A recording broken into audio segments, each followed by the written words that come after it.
let's learn how to pack and ship a tumbler. So there's many different ways to actually go about doing this. I'm gonna walk you through what I do to ensure that my packages get delivered and I keep my costs down as much as possible.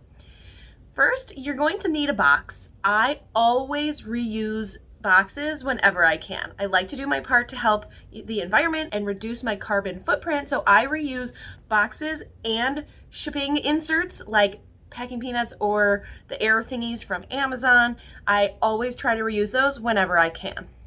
I, however, will link boxes down below that you can either get online or you can get them directly from the post office. The regional boxes are a perfect size for one tumbler. You also want to make sure that you have a scale. It can just be a basic kitchen scale so you can weigh your packages, because the best rate you're going to get is through using a service like pirateship.com. It's completely free, but they're going to give you better rates. And these are the same rates you would get if you shipped through Etsy or PayPal. It's just another way to reduce your costs. It gives you, and this is completely free, so I will walk you through how to use that later in this video. Because of the weight of the tumblers, you're likely going to be shipping priority, which means that you're going to have a shipping cost around $8 or so, right? It's gonna depend on where you're shipping from and where you're shipping to. Within the United States, of course, if you're shipping out of the country, it's gonna be much more than that. So let's go through how I actually package my tumblers and how I print my labels. I always start by putting my care card into the cup. You can add things like business cards or anything else that you want to include in there. You can put it right inside.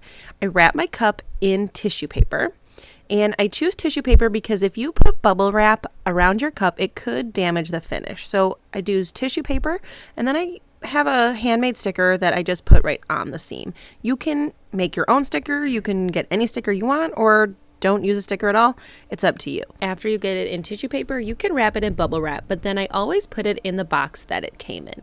I try to reuse boxes whenever possible, just to, do my part. And I also reuse all my packaging inserts. I save them for these occasions. So I fill the box as much as I possibly can. So when you close the box, and if you were to give it a little shake, your cup or whatever you're shipping doesn't move at all. So then we need to measure the length, the width, and the height. Just use a ruler and then throw it on just a basic kitchen scale. I have 1 pound and 1.8 ounces, so I will round that up to 2 ounces.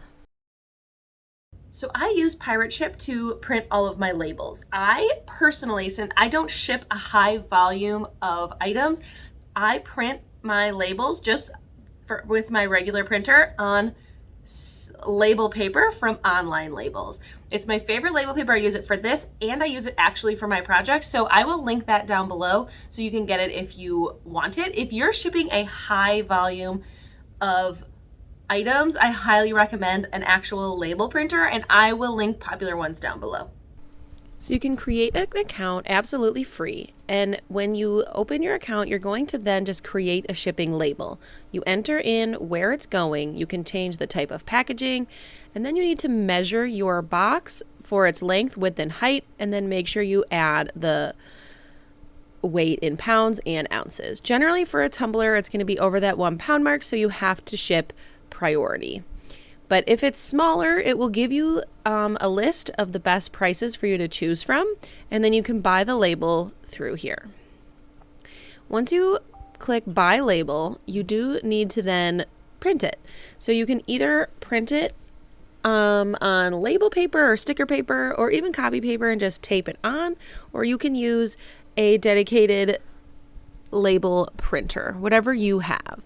So you do have to, if you're going to use your printer, download the label, open it, and then print it from your computer.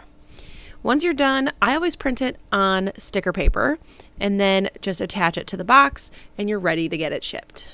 And the last thing you're going to do is drop it off at the post office. You can either drop it off right in the box after you print the label. You do not have to stand in line. They usually have a little collection box at the post office for small packages. Or you can, depending on where you live, you can schedule a pickup, so they'll just pick it up right from your house. You just have to do it, I believe, 24 hours in advance. You can do it and they'll schedule it right from your front door. If you want to see what else I do with this label paper from Online Labels, click this next video where I use it to make a pop socket.